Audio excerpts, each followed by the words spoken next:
Well, that was a wonderfully unexpected moment of shunyata, of having the little button that allows me to share or stop share disappear off of the screen, and a wonderful example of openness showing up in an ordinary moment. And the choice is, and this, the unexpected punchline is you can freak out when that happens, or you can laugh and then do your best to figure it out. Or I guess you could hide and deny that it's happening, right? So there's all kinds of choices when openness shows up. It's classically said that when the Buddha unveiled this teaching or opened this teaching, many of the people who heard it had heart attacks. That was their choice. I mean, not that they were choosing to have heart attacks, but their response was to freak out.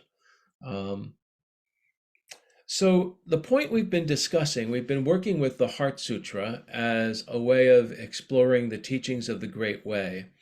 And we started a couple of weeks ago with the observation that, this isn't about saying that no thing exists, that there isn't anything, or another way to say it's nothing, right? Um, but the openness that the sutra points at is that your ordinary experience is very vivid. There's a lot going on. It's like, oh my goodness, the button disappeared, right? Or all the answers we had to the question of how does openness, a moment where openness showed up in your lives. They were wonderful answers. A flat tire, a friend's last breath, like witnessing that. The unexpected seeing of a shrew, run between the space where you're sitting and the shrine that you're, practicing in front of. I love the example of the bear in the yard and some of the language about that. A moment when the unthinkable shows up, and then again, and it penetrates the veil between dream and reality, right? It's like this unthinkable moment. Or celebrating like the unexpected happening in a moment of collaboration, working on a piece of art with a friend, or seeing things from, like all of a sudden you get, oh, that other person has a perspective that's different than mine, seeing things from a friend's perspective, or, getting older and feeling like these decisions that I make have consequences, and I'm making this one anyway, like the moment of openness and choice. So very ordinary, some of them, more extraordinary than others, but they're all regular experiences of being alive. And they're all very vivid. And, what we talked about last week, form is emptiness. In each of them, that the experience, like the flat tire, if I can go back to that example, it's not a thing. And by thing, I like to call it a thing, right? If I was being more philosophical, I might call it an existent, right? Um, if we were being Sanskrit about it, we might call it a dharma, a discrete individual phenomena. And the sutra is talking about it feels like life is made up of solid little things that are always what they are right now. So the flat tire is the tire, right? And we have our reaction to it, or uh, you know, the mouse, the shrew is the shrew, that shows up, and it's like we have a reaction, like surprise, whatever else would go with that, right? Um, we have our own internal reactions. So deciding whether or not to purchase health insurance and travel, even though you know that there's a risk, and there's that moment where you make the decision, and the decision feels like a thing, right?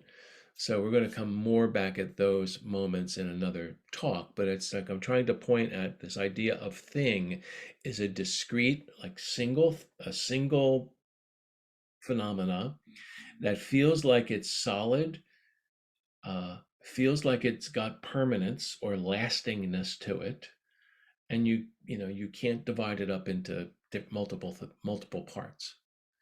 The big thing is me, not me, Brian, but the experience of me. So me, whatever you call yourself, right? That's the big thing that we're all holding on to, right? Feeling like me, this experience of me is one experience that has a lasting quality, that it's not two parts or three parts, it's just one experience, right?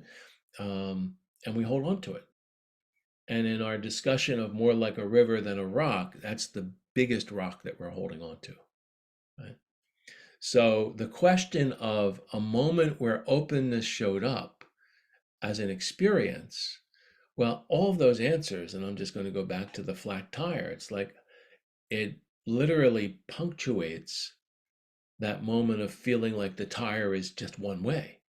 Because all of a sudden, in very short order, it goes from being a tire and I'm just rolling along to thup, thup, thup, thup, thup, thup, thup, thup, stop, right? Because I can hear the wheel grinding on the road. It's like there's a, 2 second or 3 second shift from its one way to another way. And that's how openness showed up. That's how shunyata showed up.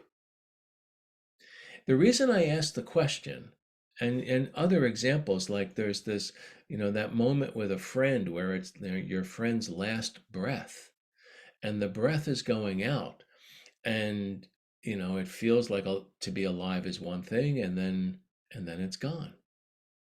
And without going into the where did it go or what happens next discussions, there's just that moment of radical openness, like it was one way and now it's not.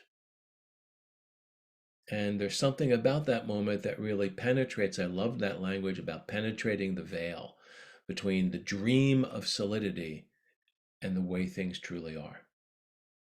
Right? So, really, what I want to point at with this contemplation of emptiness is also form, emptiness is no other than form, is that the way emptiness shows up in your life is through those moments. It shows up with a form. It doesn't show up as an idea. It shows up as an experience, as something that's happening. And what really I'm pointing at is that's what's happening all the time.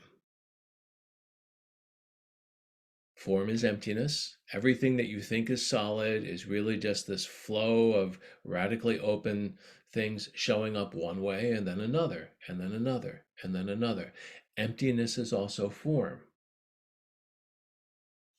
So you can go a long way in understanding the teachings when you begin to go, everything that's happening to me expresses emptiness. And it might be an experience that seems to last for a long while. This experience I call Brian has been lasting for almost, 70 years. Well, that's fairly long. And yet I know intellectually that it's not a forever experience. I also know it's not one solid thing. Like I can find all the emptiness in it. And then it shows up. Like it might get cold and damp here.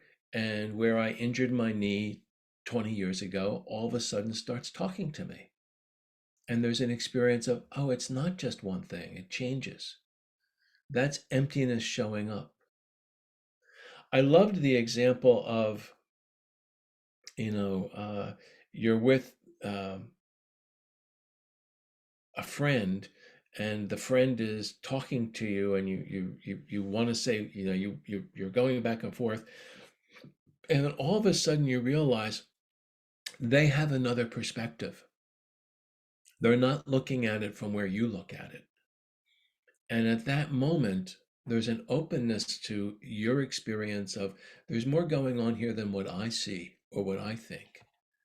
That's a moment of emptiness showing up. So that's really a powerful contemplation, that emptiness always shows up as form. And if I were to uh, suggest a practice for the week, a contemplative practice, it would be to see, you might do this at any time in your day, like just take a moment and ask, how has emptiness showed up? Which is really, it's showing up all the time. What's a doorway or a window that I can see where it showed up? Um, where was that sudden moment of openness, unexpected today, this morning, this afternoon, if you're doing it at night, where did it happen at all during the day? And if it didn't happen, then just let yourself contemplate that you're treating things as if they're solid instead of like the river. Right? Here's the other part, and I'm going to switch because there's two parts to this. Emptiness is also form. Emptiness is no other than form. It's very tempting to think that emptiness is some special thing that only special people with a particularly refined understanding can get. As if there's some special emptiness out there. It's not just like right now, we're looking at a computer, we're talking to it. This is emptiness. Right? And thinking, no, it's got to be something more. There has to be some special shunyata out there. And what the Buddha was saying is, no, there's no special shunyata. This is it. There's only one. And it's showing up all the time. Treating it as special then begins to let you think, oh, let's put it on a shrine. Let's make it into a god. Let's make it something that only highly trained people can understand. And I think what the Buddha was saying is this is happening all the time. And in the answers to the question of how has openness showed up for you, you were able to demonstrate that you've at least had one moment where you could catch it. And if you can catch one, well, you can catch a million. So the practice is to realize what you are experiencing right now, this is emptiness. This is the openness moment happening right now. And then the next one happens, and then the next one happens, and then they happen again. Right? So realizing that, and then allowing yourself to be available for openness to penetrate your mind. So you begin to see it's more like a river. So with that, I'm going to pause the recording and I'd love to know what you think.